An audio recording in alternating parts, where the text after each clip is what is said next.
Hola, ¿qué tal? Espero que todos estén bien. El día de hoy tenemos a un invitado muy especial. Es un amigo que conozco de algunos años. Él es el ingeniero Javier Rosales, ingeniero industrial, ¿verdad? Industrial, así es. Y Javier, muchas gracias por este tiempo, por este espacio. Hoy muchas personas no trabajan y bueno, yo sé que a veces cuando uno no trabaja, le dedica tiempo a la familia o a algún hobby o algo así. Muchas gracias por estar aquí con nosotros. ¿Te parece si nos compartes quién es Javier Rosales? ¿Cuál es su preparación académica? ¿De dónde es? Digo, para iniciar esta pequeña plática. Claro, Enrique, muchas gracias. De hecho, gracias por tu invitación a esta plática. Felicidades, qué agradable lugar tienes aquí. Gracias. Está muy cómodo. Bueno, pues soy Javier Rosales. En mi familia me conocen como Eduardo. Mi nombre es Eduardo Javier. Eduardo Javier. Y de alguna manera en mi vida profesional casi todo el mundo me conoce como Javier. Y bueno, yo soy oriundo de aquí de Querétaro. La familia, mis padres son de aquí, mis abuelos. Solamente tengo un abuelo que era de Sonora, Almada, precisamente viene de Sonora. Almada. ¿No es de los artistas de Mario Almada? Sí, mi madre es primo de ellos. ¿Ah, sí? De los ya fallecidos. Bueno, para los que seguramente conocen a los artistas, ¿era la época de los 70s? Había dos hermanos. Mario y Fernando. Mario y Fernando Almada, que hacían películas de pistoleros, películas de... Sí, de todo tipo de acción, de narco y demás. ¿Tu mamá es prima? En el norte. Sí, prima de ellos. Ellos ya no viven, ¿verdad? Ellos ya fallecieron. No hace mucho el último. Que realmente yo no los conocí, ella sí los conoció porque mi mamá estaba aquí precisamente en Querétaro, y pues ya cuando se casó mi abuela, un tanto jovencita, mi abuelo fue maestro y mi abuela también, entonces por eso de alguna reunión que vino mi abuelo aquí a Querétaro, se conocieron y se enamoraron y se casaron.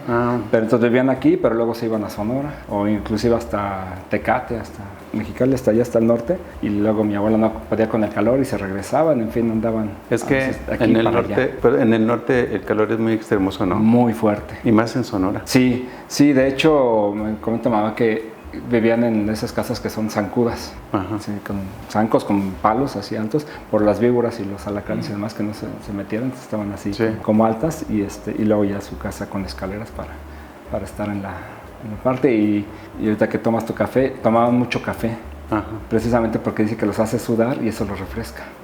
Ahí en el norte, por eso son muy cafeteros ahí en el norte. Fíjate que ahorita que comentas de víboras, aquí en Querétaro, cuando yo llegué hace 17 años, me llevé la sorpresa de que aquí también hay mucho alacrán. O por lo menos donde yo he vivido, hay encuentro alacranes y ya no sabes ni cómo, no sabes en qué momento te va a salir uno. Sí, fíjate que bueno, que yo los conozco desde siempre. Yo no viví o no crecí aquí en Querétaro, aunque mis padres son de aquí. Mi papá se fue a estudiar a México, allá empezó a trabajar.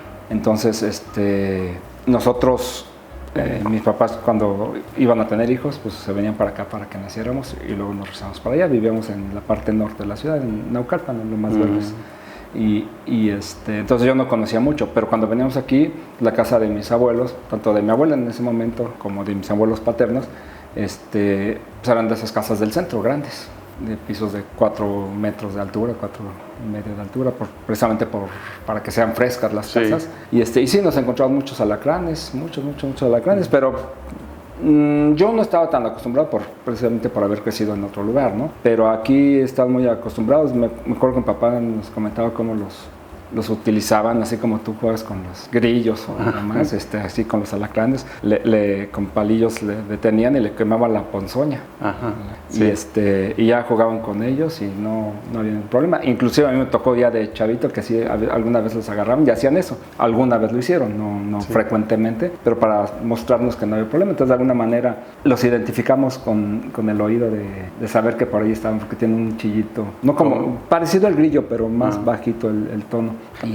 Y los puedes identificar que ahí están en la recámara y siempre tienes que buscar la pareja. Sí, es lo que dicen, ¿verdad? Si encuentras uno, tienes que encontrar la pareja. Y normalmente la otra, cuando la encuentras, ya tiene ahí las crías. Otros. Sí, muchos. Javier, ahorita que comentas eso, ¿cómo fue la vida de Javier de chico? O sea, todos tenemos una etapa de bebé, niño, adolescente, adulto menor, adulto mayor. ¿Cómo fue tu vida? Porque es muy interesante compartir esta vida que uno ha tenido, porque eso influye normalmente para ver cómo te va. Sí, bueno, Fíjate que pues mis padres tuvieron un noviazgo desde chiquitos, se conocieron bien y tanto la familia de mamá como de papá se conocían. Aquí al ser queretanos sí se conocían bastante, no había tantas familias.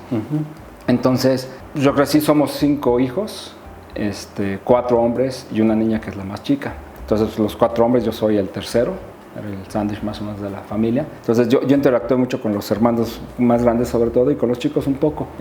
Nos llevamos como año y medio, cada uno hacia abajo. De tal manera que yo a la más chica le llevo 5 años y el más grande a mí me lleva como 3 años, 2 años y fracción. O sea, son seguiditos. Pues casi seguiditos, sí te digo año y medio después de uno y luego los más chicos ya se llevan un poquito más de 2 años y medio. O sea, de mí a mi siguiente hermano son 2 años y medio y luego el siguiente 2 años y medio, pero pues prácticamente escalerita. Y pues al tener 3 hermanos pues fue muy entretenido. Hermanos latosos, pero siento yo que mis papás nos educaron bien. Papá pues, trabajaba bastante, llegaba temprano a la casa, a veces a las 7, 6 de la tarde, 5 y media a veces, 6, 7. Pues sí, tenía que mantener a 5, pues sí tenía que... Tiene que estar todo el día. Tenía que estar prácticamente todo el día. Y en la colonia donde crecimos, había muchos jardines alrededor de las casas. Entonces fue una convivencia con muchos amigos, que todavía nos reunimos los amigos. Y que en cumpleaños de alguno, pues hacemos una carne asada. O sea, hoy en día, con los amigos de la infancia. Ayer estuvo en mi casa uno de esos grandes amigos, con su hijo, que está ahorita aquí de visita. Él ahorita tiene casa aquí, vive en México y vive en Querétaro. Y entonces él se viene un par de semanas aquí a Querétaro y se trajo su hijo le llegó ahí un ratito y pasan a la casa y todavía convivimos. Ah, qué bueno. Entonces los que más podemos pues convivimos más tiempo, los que no pues cuando hay una reunión pues llegan. Alguna vez llegó un amigo que viene de Sonora, que él sigue viviendo allá en Hermosillo, se fue a estudiar en Hermosillo y viene acá de vez en cuando. Entonces sí hubo mucho ambiente de amigos, los cuales crecimos durante la primaria, secundaria, preparatoria.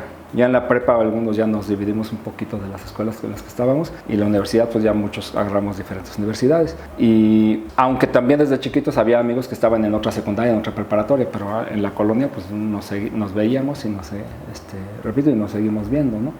Entonces fue así como un tanto de amigos, de confianza. Nosotros podemos salir a los parques a jugar canicas, a jugar fútbol, a béisbol americano. Nos gustaban mucho los deportes y utilizábamos mucho los jardines de ahí para hacer esas actividades. Hoy en día la colonia todavía sigue, nomás que ahora ya son árboles que había, ya son arbolotes y todavía parece bosque en lugar de jardines. Está muy bonito el lugar, por cierto.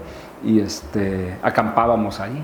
¿Allá afuera? Allá afuera de los jardines, pues, hay quien tenía tiendas de campaña, cobijas o sleeping bag. Dependiendo cada quien, había mucha diversidad de amigos que tenían más recursos y otros que no teníamos menos recursos. Y entonces había quien ponía la tienda de campaña y había quien llevábamos con cobijas, ¿no? Los que tienen la casa de campaña eran los para 6 personas y pues la tienes, pues ponla, ¿no? y todo el mundo la gozábamos, tenían un poquito más de recursos.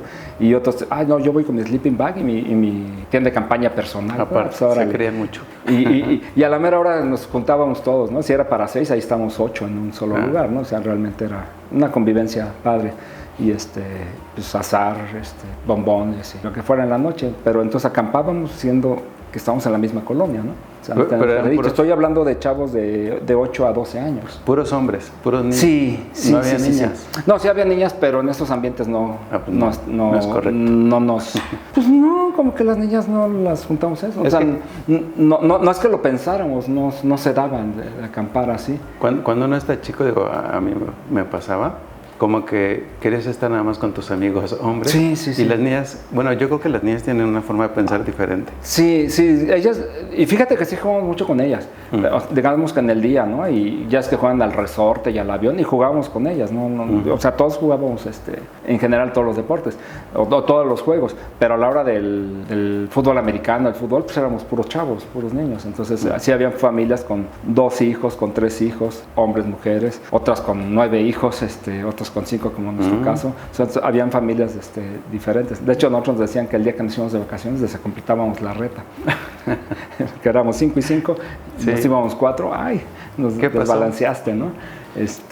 Y nosotros nos damos cuenta, nomás nos lo dicen, Sí. o recientemente nos dicen eso, es cuando ustedes no estaban, se desacompletaba y hacíamos cosas diferentes, ¿no? Y precisamente sí hacemos mucho de jugar ahí, los juegos que luego hay videos que sacan aquí en los youtubers, ¿no? De que Los de burro antes, ¿no? tamaladas, canicas, todos esos pues los jugábamos, pues lo que ahora ya son electrónicos, o sea, todo eso los jugamos, bote pateado, todas esas Los juegos instancias que antes existían. que había desde el trompo. Lo que pasa es que el trompo sí era como más de antes, pero luego ya llegó el trompo, pero llegó el trompo Duncan y esos de plástico, con no los Chabelo. de madera, no los de madera, ándale, con Chabelo, que hacían los concursos del yoyo Sí.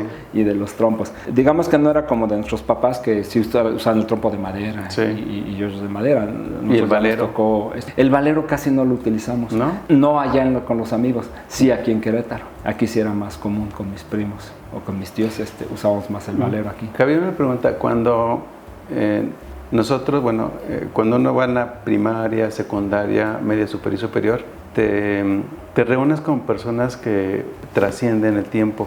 Y normalmente tenemos personas como contadas con las que dices, esta persona o este amigo, esta amiga o este maestro impactaron mucho en mi vida. ¿Tienes presente a alguien de estas personas? Sí. ¿O también se va a decir, no, pues nadie impactó? No, sí, de hecho, primero un maestro malo, ¿no? En tercero de primaria. De esos que ¿Un maestro malo? Sí, de esos que te daban reglazos y que ponían las manos así para darte con el borrador y cosas de ese estilo. Pero fíjate que impacta en un mal maestro impacta en buen salir, porque realmente nos quejamos mucho los alumnos y en la escuela sí había respuesta por parte de la dirección y terminaron por separar al profesor de las clases y ponernos a una maestra en ese caso, ¿no? Era un maestro. No digo que los hombres sean malos, en ese caso era hombre y así estaba, ¿no? Y digo eso porque otro que impactó realmente, las otras maestras fueron bastante buenas que me tocaron, pero ya en sexto me tocó un profesor, que era el profesor que ayudaba mucho a la cuestión de deportes. O sea, era el jefe de deportes. No había un instructor de deportes en la primaria, una primaria de gobierno, y nos daba voleibol, nos daba básquetbol, se llamaba la escuela primaria Poeta Josué Mirlo. Ahí en Lomas Verdes. En Lomas Verdes, sí. O sea, te digo, nosotros nacíamos y nos íbamos. Sí, van para allá. Nos íbamos allá. Estamos aquí 6 meses, mi mamá, y a los... ¿Y ese maestro en específico, por qué te impactó? ¿Por qué impactó? Primero, había sido maestro de mi hermano cuando yo estaba en cuarto, ya era maestro de mi hermano en quinto y sexto, de mi hermano que estaba más arriba que yo de edad. Y me impactó porque era muy bueno como profesor, era muy bueno para los deportes, jalaba mucho a los chavos. Y ya cuando me tocó a mí, mi generación fue como muy unida. Fueron varias personas que de inmediato sabían lo que teníamos que hacer. O sea, muchos chavos ya desde que salimos de la primaria y ya íbamos a la secundaria, yo ya quiero ser contador, yo ya quiero hacer esto, yo ya quiero hacer lo otro. Tenemos amigos que fueron futbolistas, unos contadores muy buenos que de recién ingresados ya estaban en empresas muy grandes como Cemex o cuestiones de ese estilo. O sea, rápidamente evolucionaron. Y creo que él influyó mucho en nosotros. Cuando hicimos alguna reunión después de algunos años que nos vimos, el mismo profesor nos dijo, es que su generación es un poco especial. Nosotros somos de la generación del año 65 y como que él notaba, porque inclusive sabía quiénes eran nuestros hermanos. Nosotros tuvimos hermanos, mis compañeros tenían hermanos más grandes que estuvieron con ellos. Y no, pero los demás, hay buenas personas todos. Dice, pero ustedes como que todos saben lo que quieren hacer. Pues, generación X. Pues yo no sé cómo están las generaciones, pero puede ser la generación X del 65. 65. Sí, la verdad no sé bien las etapas cómo están. Pero me llama la atención, la opinión del maestro es que o por lo menos... Nuestro grado sí fue, o sea, todos. le llaman generación por el año que entraste específicamente. Claro, yo sé que la generación X son varios años, ¿no? Sí, son varios años. Pero aquí nada más de los que salimos en eso dicen, no, pues ustedes están como muy... Todos sobresalieron. Muchos sobresalieron.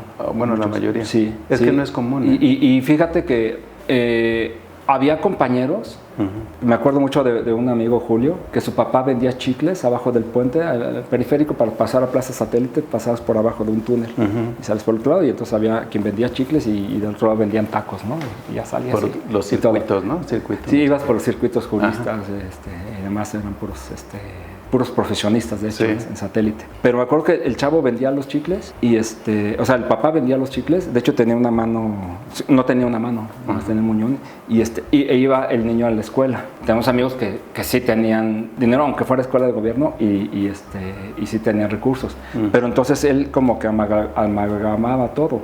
Había un chavo que pues, era más o menos de recursos y era muy bueno para el básquetbol, pero no tenía recursos para comprar por ejemplo, fuimos a concursar de la zona y pues fuimos a Toluca para hacer la final y demás, ¿no? Y resulta que no tenía para el uniforme, porque pues ya había que ir uniformados ahí y todo. Sí. Y entonces entre todos cooperamos para comprar el uniforme. Pero él era el que nos unía para hacer esas cosas. O sea, como que parecía que salía de nosotros, pero yo ya lo veo con el tiempo y él es el que nos unía para hacer esas cosas. Por eso te digo que él sí fue algo que sí deja huella. Sí. El profesor Raúl. Y por ejemplo, ¿él qué edad tenía más o menos en ese tiempo? En ese entonces yo creo que tendría unos 30, estaba por los 30 y algo. De hecho, él, por ciertas cuestiones, se iba a Cuba, por cuestiones de escuela, y regresaba y nos contaba sus historias. Entonces él nos abría los ojos, decir, pues vayan y hagan cosas.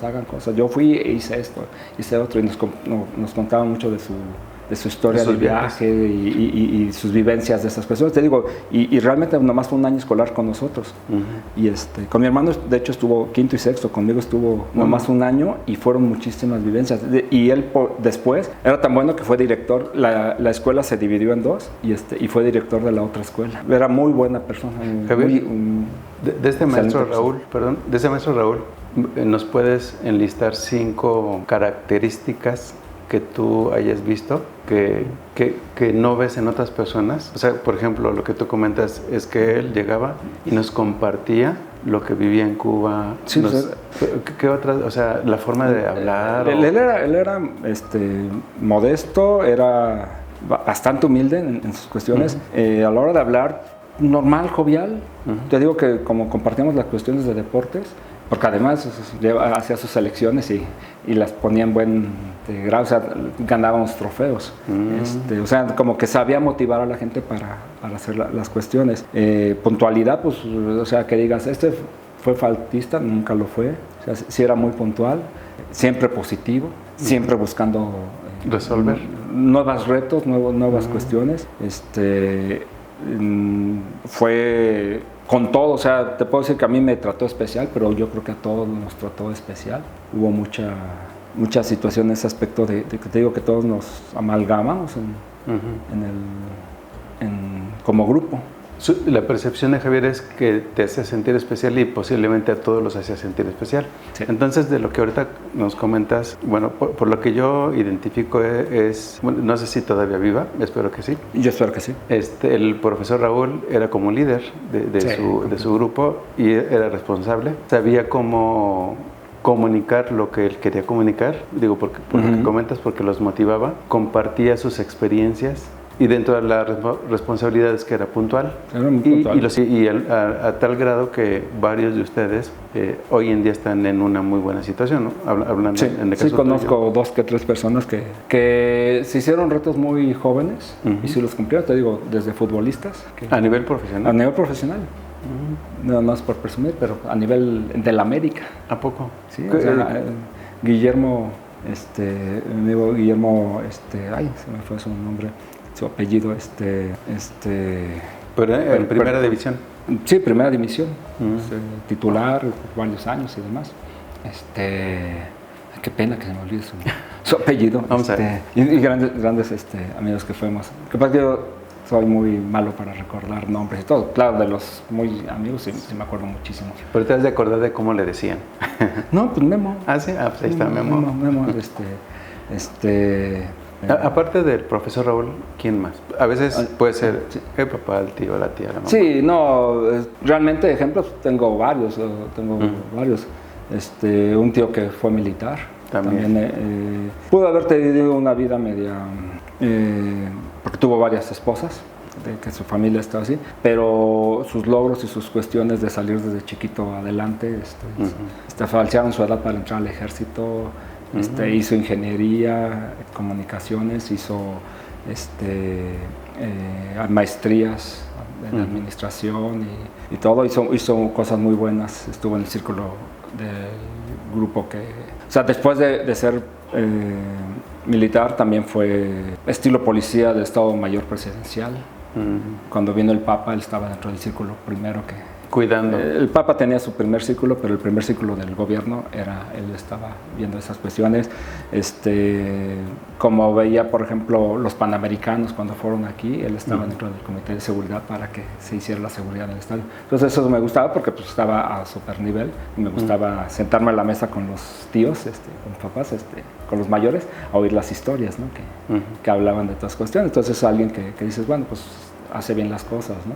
Otro tío que también es esposo de mi tía, de hermana de mamá, que también pues, muy buen ingeniero e hizo muchas cuestiones. Él me jaló mucho para trabajar cuando yo empecé a trabajar, estudiando y trabajando. Y más que yo estuviera con él, pues vi que él era líder en lo que era lo que él hacía. Era muy buen líder, aunque yo no dependía, mi trabajo no dependía de él. Al contrario, yo estaba en otra área y él estaba en ingeniería y en diseño y administración de la empresa, era ingeniería civil.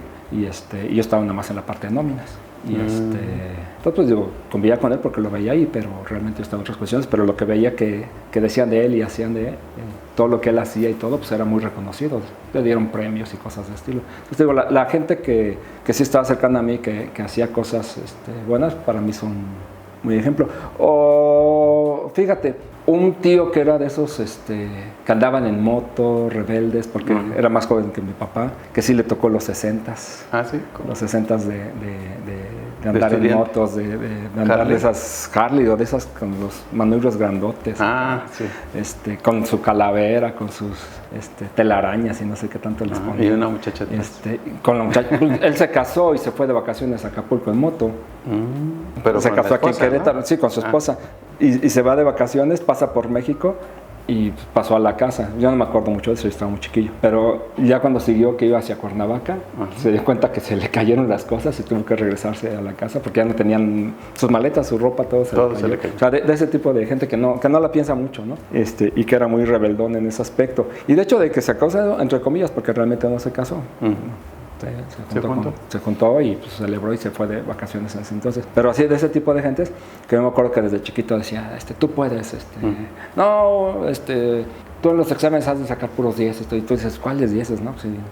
Pero a la hora que te motiva y no, es que tú eres de los buenos, yo sé que tú vas a triunfar, tú vas a hacer cosas, ¿no? Entonces esas cuestiones como que las tomas a pecho y ya cuando estás desarrollando, cuando tienes tus retos primero escolares, dices, pues sí puedo y vamos a hacerlo. Se te vienen a la mente y dices, sí, lo puedo hacer. Entonces, por lo que veo, tuviste muchos referentes, sí, muchas personas que tomaste como de referente o de inspiración para que tu trabajo o lo que tú haces actualmente lo desempeñes de la mejor forma, ¿no? De la mejor manera. Pues fíjate que yo lo que trato de hacer es como que yo veo que son personas que valen la pena, todas, o sea, en general todas las personas. Entonces siempre hay que sacar lo bueno de cada persona. Y yo trato de hacer mis cosas buenas para con mi entorno. En este caso con mis colaboradores, con la familia de los colaboradores, con mi familia que también está involucrada, mi esposa está involucrada conmigo en el negocio. Entonces yo trato de que sean las cosas buenas para todos, no que seamos los mejores, no que seamos el gran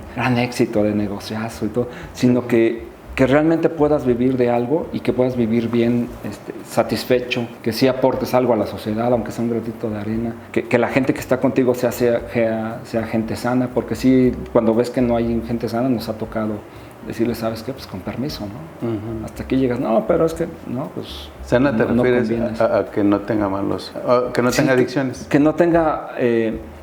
adicciones sí, porque las adicciones pienso yo pues que no nos llevan a un buen término. Te digo, mis tíos, este tío tenía sus adicciones, pero yo sacaba el día que nos veíamos, sacaba la parte buena, ¿no? Y sus adicciones pues yo las respetaba y las dejaba por otro lado, porque yo no me podía meter en eso, ¿no?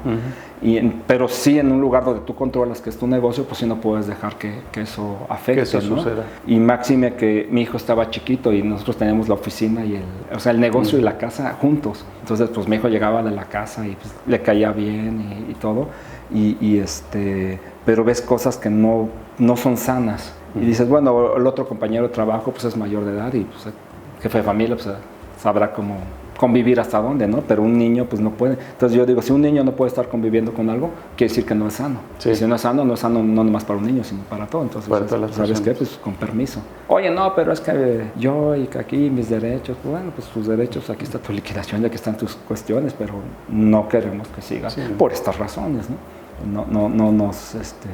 No nos interesa que se vicen las cosas y entonces lo mismo, en el mismo trabajo, cuando queremos hacer algo, si es algo que alguien jala para un lado pero no jala para el equipo, pues no, ¿sabes qué? Pues, pues en tu primera oportunidad, pues por otro lugar, ¿no? Se trata de que hagamos equipo. Entonces, con los que hacemos equipos, pues todos estamos bien, porque es un equipo para trabajo, pero también sabemos que el trabajo a todos nos beneficia en nuestra cuestión de casa, de hogar, porque pues llevamos recursos constantes a la casa y si de repente hay altas y bajas, entonces en las bajas afectamos a nuestras casas. Entonces pues tratamos de que si no es la gran cosa, pues cuando menos que sea algo bueno y que de nuestra forma de vida pues sigamos manteniéndonos. Entonces pienso yo que esas personas que se han influenciado positivamente a mi persona, pues no trato de decir, pues quiero ser como fulanito, quiero ser como... No, pues si quisiera ser como todos mis ejemplos de ese estilo, pues tendría que partirme en mucho, ¿no?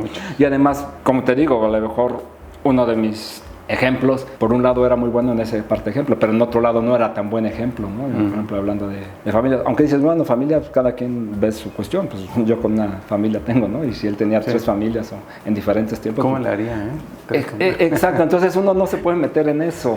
Sí, no. Lo que sí entiendo es que pues era responsable cuando vamos económicamente con cada familia. Ahora pregúntale a mis primos qué piensan ellos, pues pensarán diferente. Y repito, yo trataba de ver lo positivo de cada quien, porque si llegas a estar en el primer círculo del presidente en cuestión de seguridad, pues no es que seas alguien improvisado, ¿no? Sí. ¿Te entiendes? Que por algo lo eligieron. Por algo eligieron, sus conocimientos, su forma de ser, su entrega, su responsabilidad, muchas cuestiones, ¿no? O sea, no puedes cuidarla, o sea, cómo le dejas la vida del Papa en México cuando viene.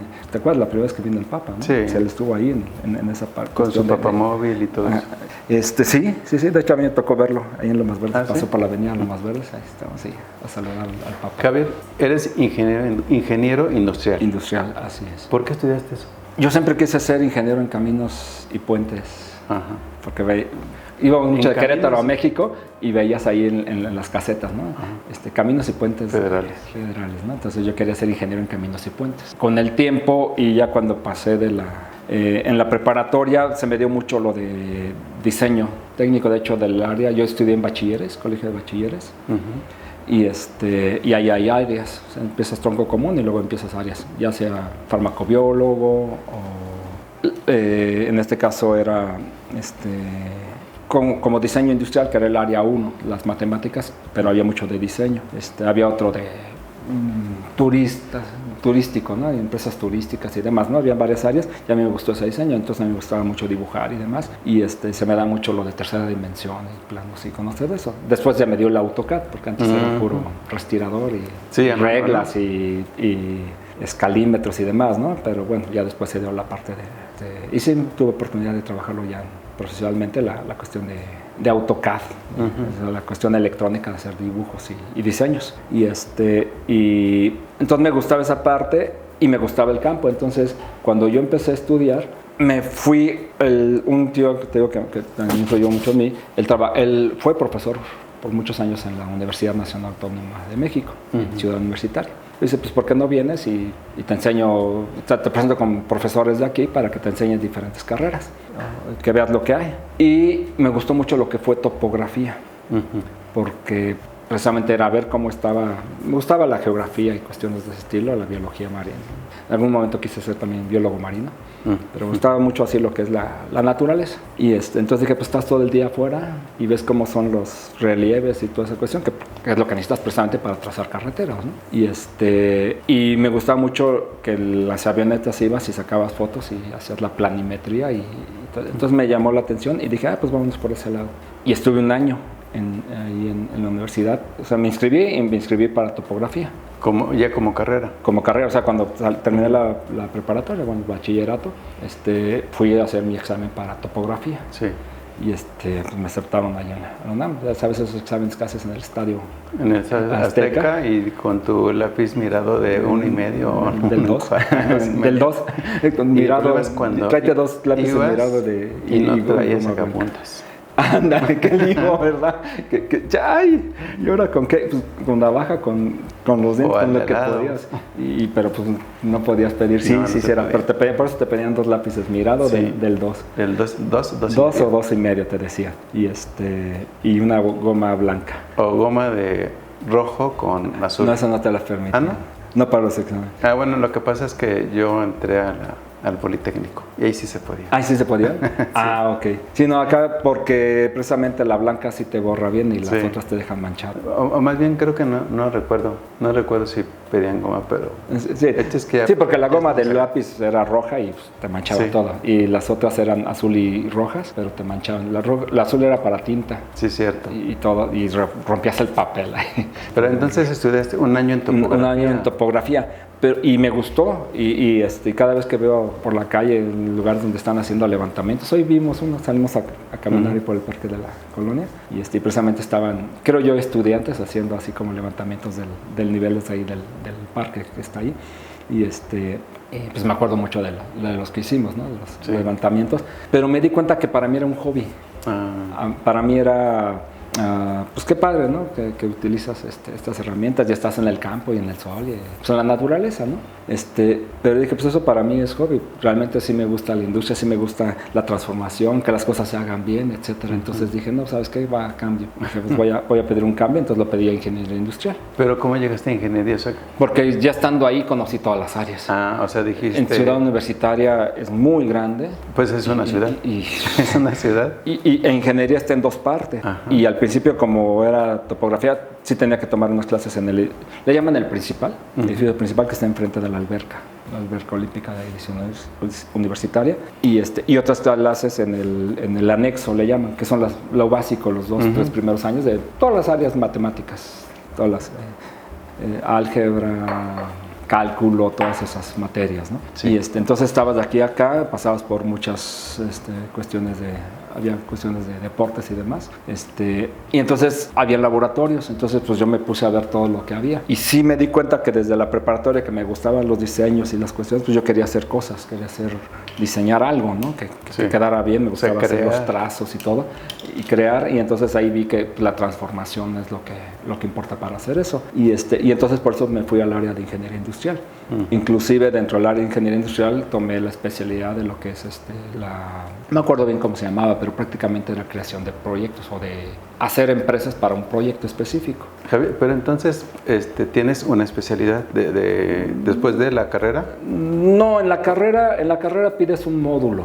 Es un módulo. Primero, en mi generación, la carrera de ingeniería industrial en realidad era la ingeniería mecánico-electricista, que de todas maneras tenía que llevar cosas de mecánico y electricista.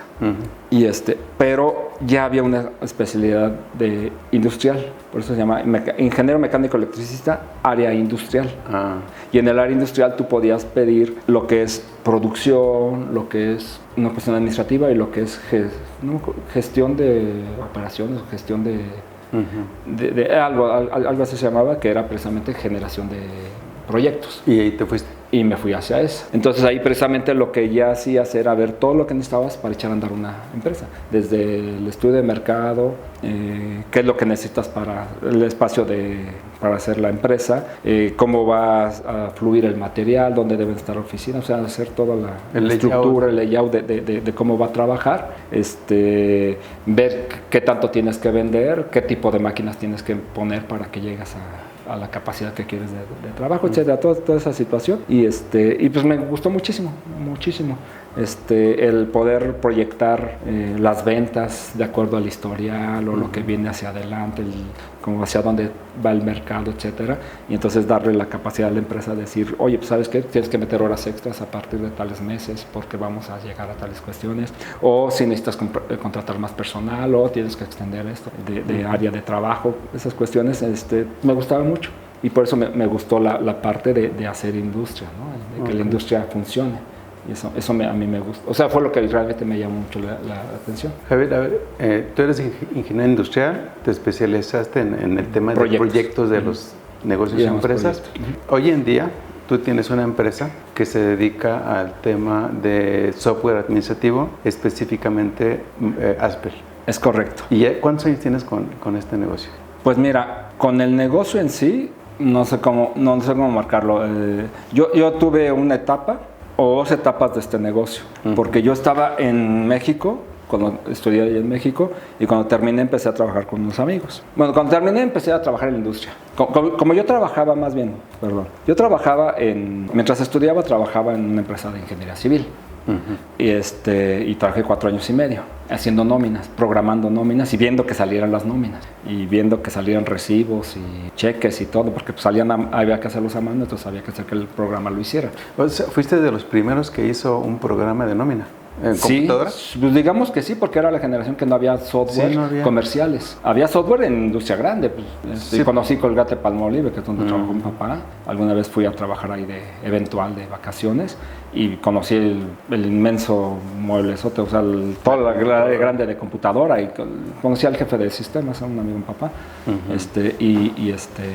y uno de sus hijos, por cierto, era compañero de mi hermano en la escuela. Te digo que éramos familia y muchos. No, pues ahí sí tenían sus nóminas, ¿no? Y eran muchísimos empleados, pero eran de la empresa. Ya ves de esos sistemas que eran me parecen, si mal no recuerdo, ahí tenían el de IBM, porque era HP y IBM, ¿no? Pero así para empresas chicas no había software. Era a mano. Era a mano, eran cálculos. Primero a mano, hojitas de esas. ¿Tú las conoces? De las verdes. De las verdes. De las tabulares. Tabulares. Ya ves que había de 12 y de 24 y de 36 y ahí hacían todo eso. Tienes que doblarlas y cortarlas con tu regla. Y que queden bien puestas para la carpeta. Sí. Entonces ahí se hacían los cálculos y cuánto era de percepción y cuánto de impuesto y cuánto de ISR y cuánto de nómina, de seguro social, y hacían los cálculos y ahí los iba plantando el contador. Entonces aquí ya el sistema lo hacía y te sacaba esas sabanotas. Me acuerdo mucho que se tenía que hacer, el programa te sacaba listas. Luego esas listas se las dábamos a personas que maquinaban en esas máquinas con rollotes grandes y metían unas hojotas. Y ahí a máquina a pasar toda la información que venía de las hojitas para tenerlas en esas... O sea, lo automatizaron. Entonces fuimos automatizando todo eso, o sea, porque lo hacían de una manera y si esas hojas eran como las oficiales, porque en esas hojas al final firmaban. Los trabajadores.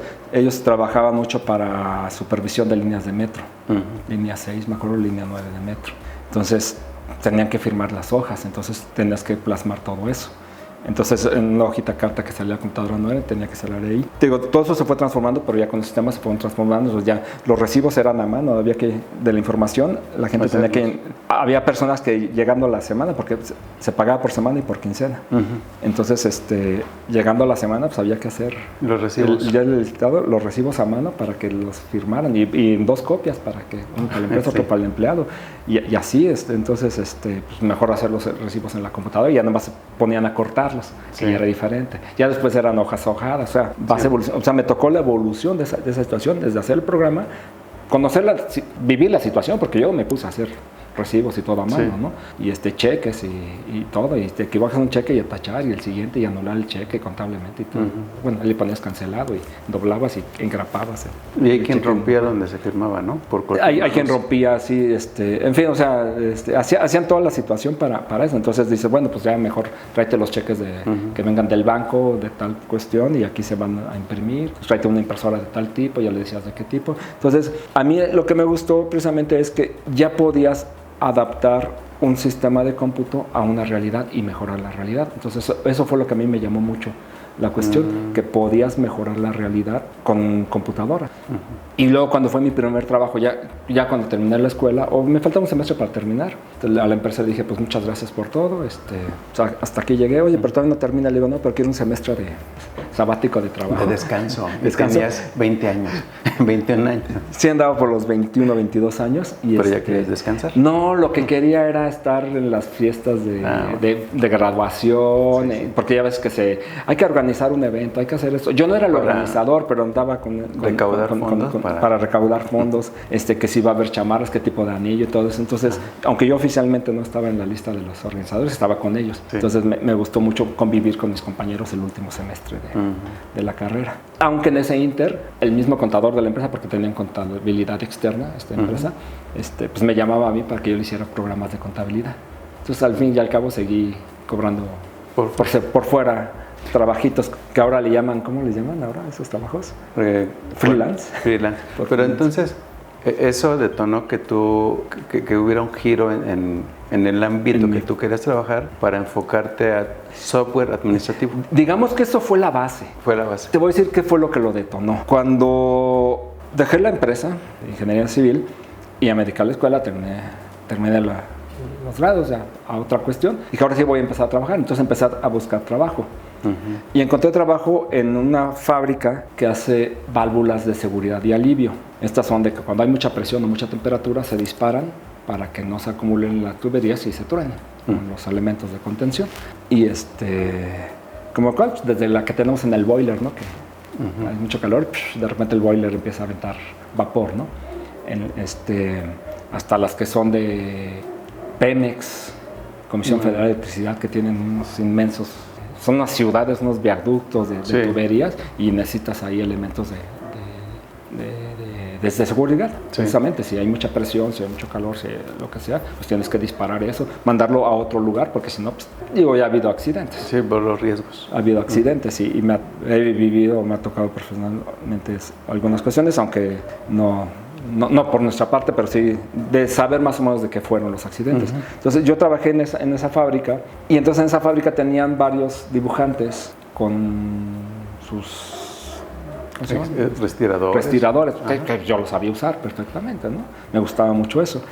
Y tenían unas hojas, unas libretas, así como esta, donde se hacía el cálculo, a la memoria de cálculo le llaman. Entonces, esos elementos llevan unos resortes. Y esos resortes había que calcularlos especial porque dice, son tuberías de tal tipo, va a tener tal fluido, el fluido trae tal densidad, trae temperatura, y entonces yo necesito que libere presión entre tal y tal, etcétera. Entonces tienes que calcular el resorte. Entonces, imagínate, pero tengo tantos centímetros, pero quiero tantas libras, entonces empiezas a ver el sistema métrico con el inglés, y entonces tienes que sacar tu calculador y hacer tus conversiones, y ahí tienes que decir cuál fue tu conversión y cuál fue todo esto, para llegar a que el resorte tiene que ser de tal material, de tal dimensión de diámetro, tantas vueltas, y qué tan cepillado debe estar la cabeza. O sea, varias cuestiones para que asiente y sea lo que debe de ser. Además, se le hacen unas pruebas de tal manera que primero tienes el resorte así, lo metes en una prueba y el resorte disminuye distancia, pero no puede disminuir tanto porque quiere decir que ya no va a regresar a su tamaño. O sea, hay ciertas cuestiones. Entonces, esas memorias de cálculo, la verdad, no sé, ponte a hacer, llegan los clientes, yo quiero esto y esto, y entonces mi responsabilidad yo entré ahí como responsable de ingeniería, y pues como era mecánico electricista, pues sabía hacer cálculos de resortes y todo. Entonces, ¿y esta también era a mano? Era a mano. No había, ya ves que hay sumadora. Calculadora, sí, consumadora. No, bueno, con calculadora, pero por ejemplo, si tenías que decir de tantos centímetros cambio a tantas pulgadas, tenías que hacer la operación. O sea, la hacías, pero tenías que hacer, la memoria de cálculo tenía que venir especificado. Documentado para que llegue. ¿Por qué llegaste a este número? Porque aquí vengo con todo. Todo el procedimiento. Sí, por eso se llama memoria de cálculo. Todo tenía que estar documentado para llegar a esto. Entonces yo dije, no, pues qué locura, ¿no? Entonces, pues, lo que empecé, como antes yo agarraba una calculadora científica y la programaba para aprender en ingeniería. A mí era como mi hobby la cuestión de la computación, la verdad. Tanto el campo como... Hoy en día también. Sí. Sí, hoy en día sigue siendo mi hobby. Ya no tanto los nuevos elementos, ¿eh? No, ya no me meto tanto. No. Ha crecido tanto que me quedo en cierto nivel donde gozo hacerlo, pero no donde te estresa. Me estreso para hacerlo, ¿no? Pero el chiste es de que me puse a hacer esto. Entonces dije, pues pongan una PC, empezaban a estar las PCs. Desde que yo empecé a trabajar había PCs. ¿La 286? No, todavía no estaba la 286, estaban las... o sea, una más... Estaban las Radio Shack 64. La Commodore 64 también, ¿no? O sea, no, todavía no estaban las 286. Esa ya fue después. No, eran con discos duros, no, con discos flexibles de este tamaño. ¿El de 5 1/4? No, de 8 pulgadas. Y luego fueron los de 5 1/4. Yo no conocí los de 8 pulgadas. Y luego los de 3,5. Sí, a mí me tocó con los de 8 pulgadas para programar la nómina. Metías tenías aquí la pantalla, aquí metías uno y teníamos otro donde metíamos 2 o 3 más. Y entonces uno era el programa, otro era la base de datos y entonces tenían que estarse hablando entre uno y el otro. Y si ya tenías otra base de datos, entonces tenías que sacar y poner el otro para que... Porque íbamos viendo el mes de enero, el mes de febrero, el mes de marzo, y entonces los íbamos en cada disco, ¿no? En cada disco para guardar la base de datos, y aquí el programa en uno principal, etcétera. Entonces, toda esa cuestión de programar, pues a mí me gustó, por eso es que me llamaron.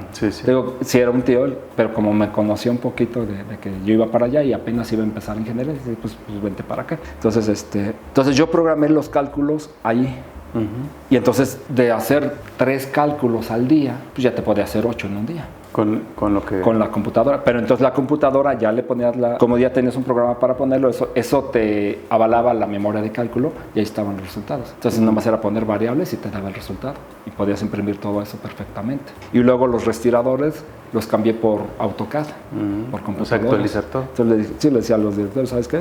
La directora de la empresa, pues, ¿sabes qué? Pues podemos poner aquí una máquina así. Oye, pero los chavos, tengo 3 dibujantes, ¿no? Les voy a quitar la chamba, porque era mucho eso también, de que las computadoras venían a quitar la chamba. Digo, no, ¿cuál le vas a quitar la chamba? Tenemos que ver la cuestión de calidad, tenemos que ver la cuestión de acá. No, pues los chavos los utilizas para otra cuestión. Entonces ya uno era para dibujar en la computadora, lo mismo, de 3 restauradores pongo una computadora. Y luego nos fuimos a la cuestión del inventario. El inventario tenía un relajo. Ahorita todo el mundo conocemos el Excel, pero antes estaba el Lotus.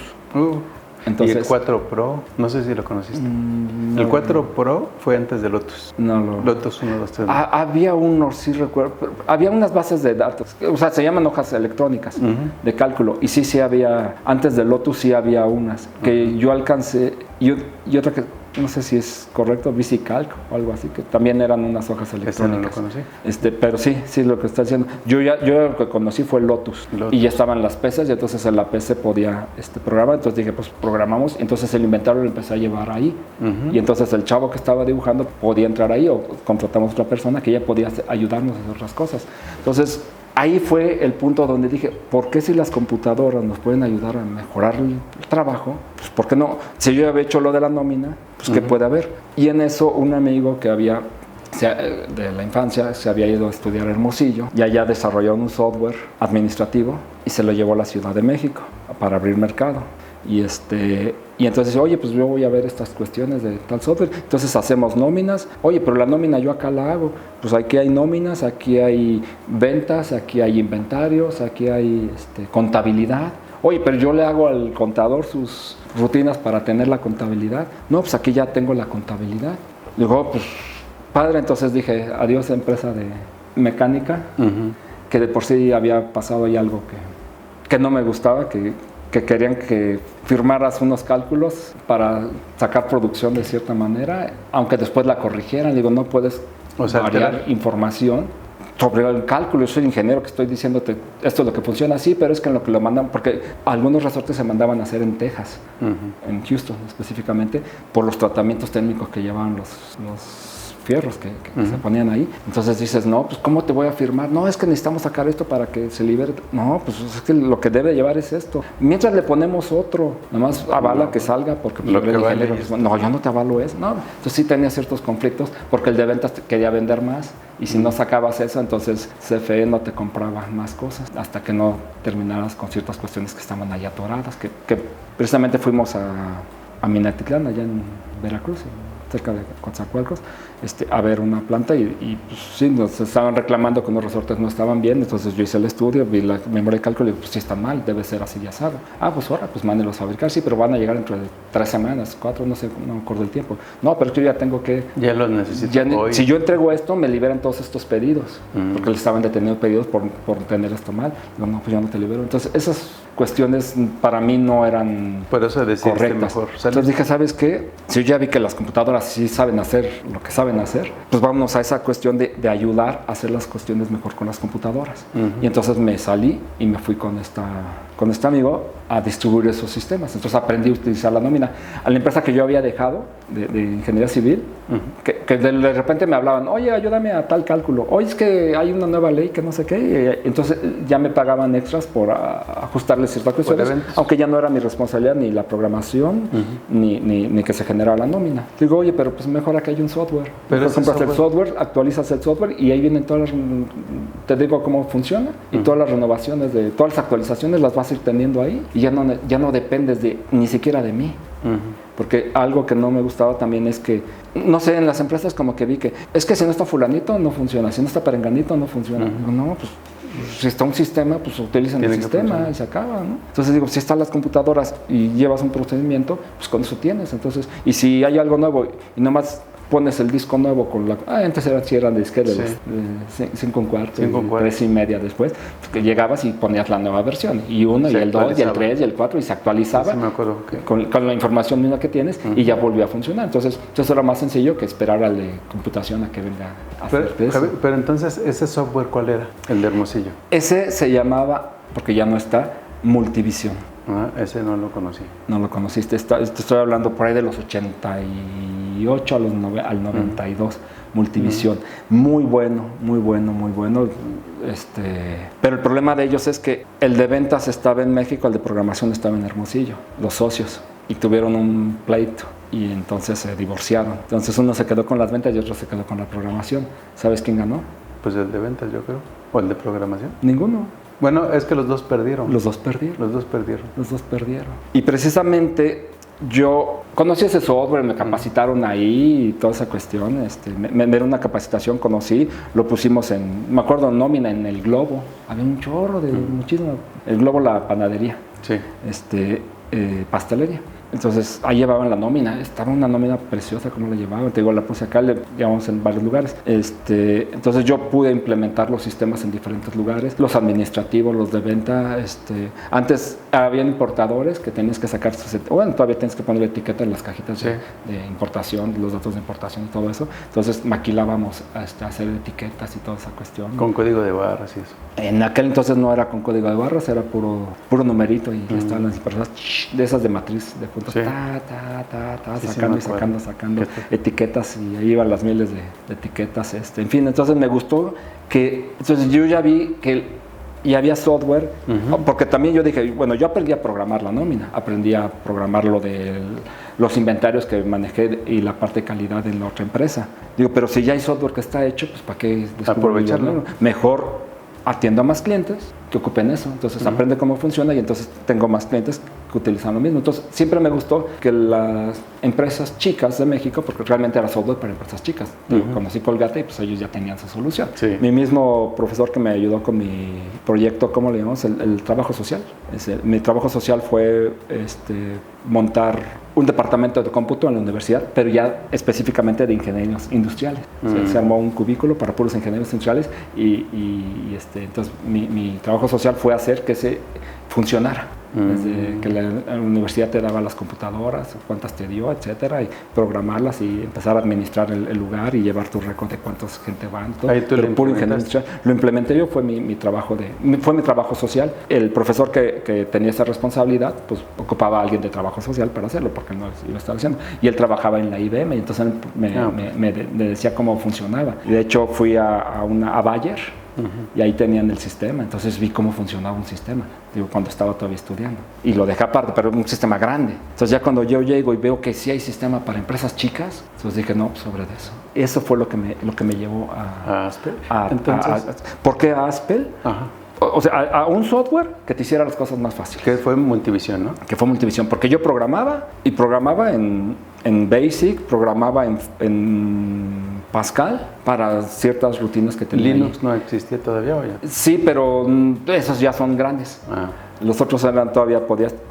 Lo que pasa es que para PC tenías el Basic. Sí podías tener otras cuestiones, pero tenías que meterle muchas cosas y no todo el mundo podía hacer eso. Entonces dices, con el BASIC puedo hacerlo, con el Lotus podía hacer hojas de cálculo y muchas cuestiones. Dije, pues con eso es básico, pero ahora ya te llegan con los sistemas, entonces dije con los sistemas. Pero en ese entonces fue cuando yo decidí venirme a Querétaro. Pero a ver, en Multivisión estuviste del 92 al... No, en Multivisión estuve como del 80 como del 90 al 92. Y después te vienes a Querétaro. Y me vine a Querétaro. En el 92. Así es. ¿Y cómo llegas al software de Aspel? Pues mira, porque ya llegando aquí, dije, bueno, pues vamos a empezar a buscar empresas que necesiten el sistema. De nada sirve el sistema si no lo pones, ¿no? Sí. Entonces, lo que hice fue, me puse a investigar qué software había. Y encontré el Multivisión, pero precisamente fue cuando yo lo encontré tirado. Ya. Que había cajitas ahí en unas empresas que aquí distribuían cosas de cómputo. Y pues sí, pero si quiero más, no, pues van a venir del Hermosillo y a ver cuándo llegan, no sé cuánto. Entonces no había, vi que rompió la parte de comercial con la de producción y se fue perdiendo. Entonces dije, no, voy a investigar. Investigué y el Aspel era el que tenía tanto desarrollo como cuestión comercial, que te lo podían conseguir, te lo embarcaban acá, y capacitación. O sea, más completo todo. Completo en todo, e iban creciendo en módulos, porque antes no había bancos y así, o sea, fue creciendo. Entonces, por eso me metí con el Aspel, y desde el 92 prácticamente me he metido con el sistema. Ya desde el 94, 95 fue cuando ya lo empecé a ser especialista en tenerlo, y me seguí con eso, aunque mi empresa vendía cuestiones de cómputo, cintas, papel, disquete, insumos, de todo, porque antes se vendían muchísimo los insumos, ahora los encuentras en el Office Max tranquilamente y ya esa competencia te ha roto a muchos mayoristas. Entonces llevas 32 años ayudando a las empresas para que utilicen el software de Aspel. Así es. En todos los módulos. Y de ese tiempo, Javier, ¿cuál ha sido tu mayor logro? El logro puede ser en crecimiento de tu negocio, en ayudar a una empresa o a varias empresas. Sí, bueno, te iba a decir, es que logros con empresas, pues tengo varias. Hemos implementado sistemas muy completos en empresas que necesitaban desde el ISO, que no tenían bien el ISO, y necesitaban un software que les pudiera ayudar.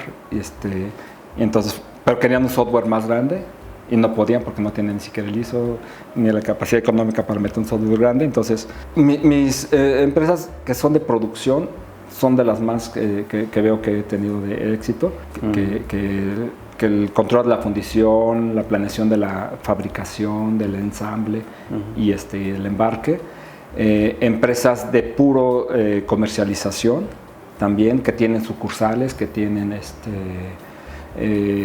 inclusive franquicias, que utilizan el sistema y lo pueden, aunque son independientes por ser franquicia, pero se comunican los sistemas, o sea, los podemos comunicar en la internet. Entonces, para mí los mayores logros, te puedo decir, que son las empresas que a la larga terminan por irse por un sistema más grande, pero que por lo pronto les sirve 2, 4, 6, 8 años, 6 años de trabajar, madurar ellos como sistema administrativo, o sea, y con cómputo, porque realmente las empresas trabajan con sistemas, todo el mundo tiene un sistema para operar, pero ya cuando lo metes por medio de la computadora y puedes trabajar bien, eso es lo que le da el valor al sistema, que ya realmente tengas la información en un lugar, inclusive ya en la palma de tu mano, información que puedes sacar de ahí, porque ya hay aplicaciones para sacarla. Entonces, cuando una empresa ya logra decir, ya el Aspel me queda chiquito, porque Aspel tiene su nicho de mercado, no es que, es que Aspel no puede hacer esto y es malo, no, es que su nicho de mercado es para estas empresas, pequeñas, medianas, pero ya cuando la empresa mediana ya creció mucho y va para la grande, con mucho gusto ayuda a las empresas a irse a un ERP, a un sistema más grande. ¿Y se puede migrar? Tomas información, migras para allá y acá sigues viendo una cuestión, lo vas trabajando al mismo tiempo hasta que ya separas y te quedas con el otro sistema. Entonces, esos son mis grandes logros profesionalmente. Las empresas que han migrado a un ERP, son lo que te puedo decir como satisfecho. Otras que son satisfechos son las que han crecido, se han quedado en un nivel, pero la empresa ha crecido en volumen de ventas tremendamente y el software le sigue funcionando después de 10, 12, 13 años, el software sigue funcionando. Y en la cuestión de yo como empresario, mis grandes logros es tener estabilidad con las pocas personas, no somos muchos, pero hay constancia de ingresos, hay constancia de crecimiento porque están capacitadas, todo el tiempo están capacitados a lo último que hay de leyes. Bueno, tú sabes, de cuestiones fiscales las sabes tú mucho mejor que yo. Y la misma empresa nos capacita porque ellos tienen que hacer el software que sea fiscal. Entonces ellos primero se pelean con Hacienda y con toda la cuestión fiscal, ellos tienen fiscalistas. Y ya que tienen el software desarrollado para ese nivel, nos llaman a nosotros y dicen, todas estas son las cuestiones que cambiaron y así es como están aplicadas.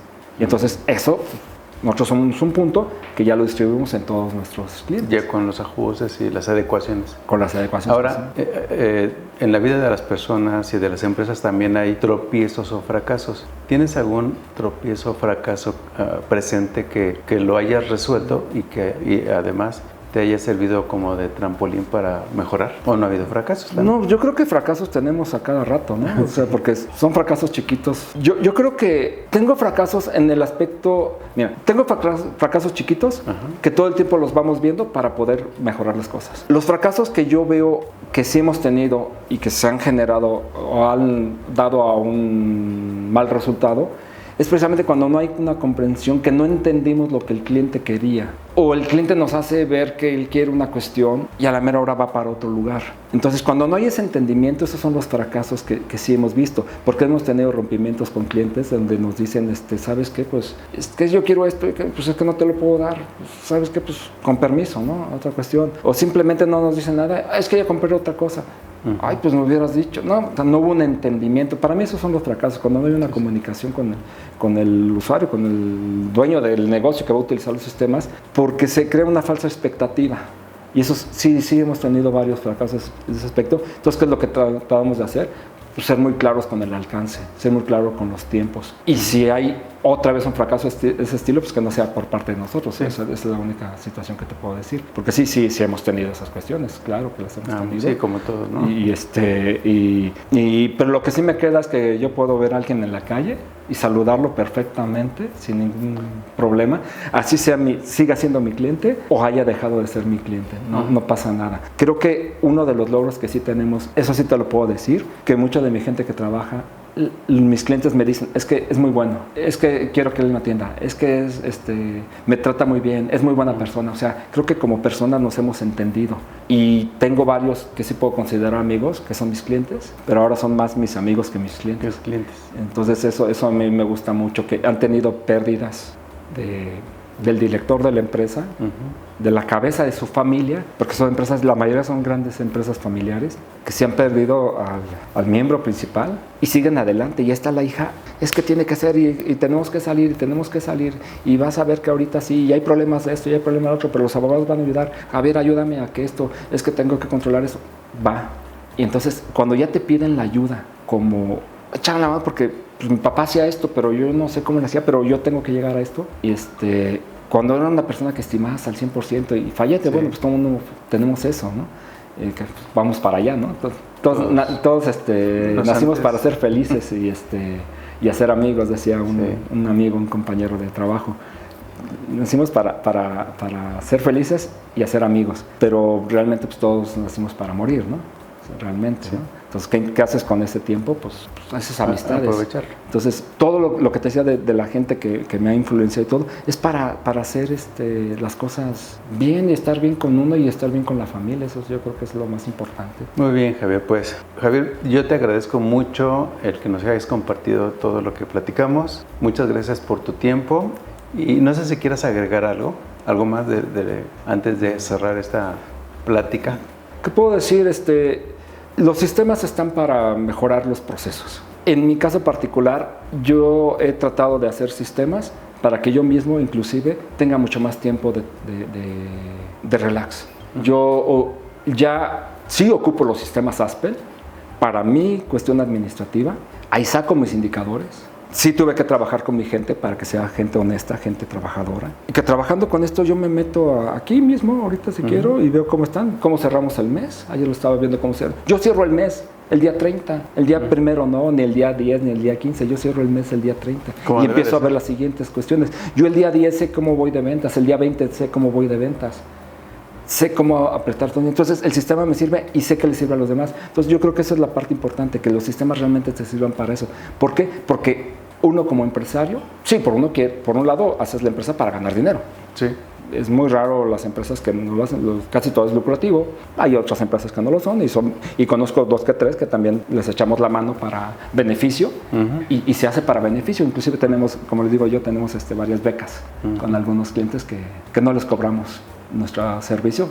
Pagan el sistema o pagan su renta, pero nuestro servicio no se lo cobramos porque creo que hacen una buena labor. Lo más caro en este mundo es el tiempo, lo que no puedes realmente comprar, lo que realmente nos duele cuando lo perdemos. Si le puedes dar el tiempo a los empresarios con sistemas que los tengan tranquilos, que puedan ver su información, que puedan ver que todo el mundo está trabajando y que ellos puedan hacerse a un lado del negocio por horas y horas durante el día, yo creo que eso es lo mejor que pueden tener. Y creo que eso es lo que les estamos dando a muchos, la calidad de tiempo de que se separen de su tiempo. Heredan los negocios del padre a la hija y ya la hija está llevando el negocio y siempre y cuando continúe. Pero tienen el proceso ya hecho. Y el otro señor ya se va al golf y se va a todo. Claro, llegas y empiezas a hacer, sobre todo los jóvenes pues tienen muchos bríos. Pero yo creo que lo importante, y sobre todo con otro que he visto, que tiene un hijo y tiene un negocio y tiene otro negocio y tiene otro negocio, perfecto, pues que no le dedique mucho tiempo a los negocios. Mejor que lo ponga en el sistema y que los negocios se vayan dando. Y él tiene su tiempo de hacer otras cosas. Y si no quiere parar él, que no pare él. Pero no que esté dentro de un negocio y que no puede salirse del negocio para hacer otro negocio porque no tiene información. Sí. Creo que eso es la parte importante. El sistema principalmente nos ayuda para tener la información al día, siempre y cuando se use como debe de ser y tengan un apoyo de una persona como tú, un especialista con personas que sí quieran ayudar a los demás. Así es, por eso nuestra empresa le llamamos sistemas integrados, porque no se trata de sistemas integrados, no se trata nada más de integrar los sistemas administrativos, de cómputo, sino se trata de que el sistema con el que trabaja la empresa esté integrado con la parte de computación. Si tú haces un sistema para que trabaje, un motor de un coche es un sistema. Le pones gasolina, le pones agua, le pones bujía, lo echas a andar y hasta que se le acaba la gasolina te vas hasta Tijuana y a menos que no le pongas gasolina se va a detener. Y ese sistema va andando y no tiene por qué calentarse. Pues muy interesante, Javier. ¿Cómo encuentran a Javier? Las personas que quieren buscar alguna solución de software administrativo, ¿cómo te encuentran? Ok, bueno, está nuestra página de internet, que es el www.sint.com.mx. Sint es S-I-N-T. S-I-N-T. Sí, que es la abreviación de Sistemas Integrados. .com.mx. O en el teléfono que tenemos de atención al cliente, que es teléfono y WhatsApp, que es muy sencillo, es 442-12345-87. Fácil. Pues Javier, nuevamente muchas gracias por tu tiempo, gracias por compartirnos todo esto y amigos, pues gracias también por su tiempo, por vernos, por escucharnos y pues los invitamos a que nos sigan en nuestras redes sociales. Gracias y nos vemos próximamente. Gracias. Gracias, Javier. Gracias, Enrique. Fue un gusto.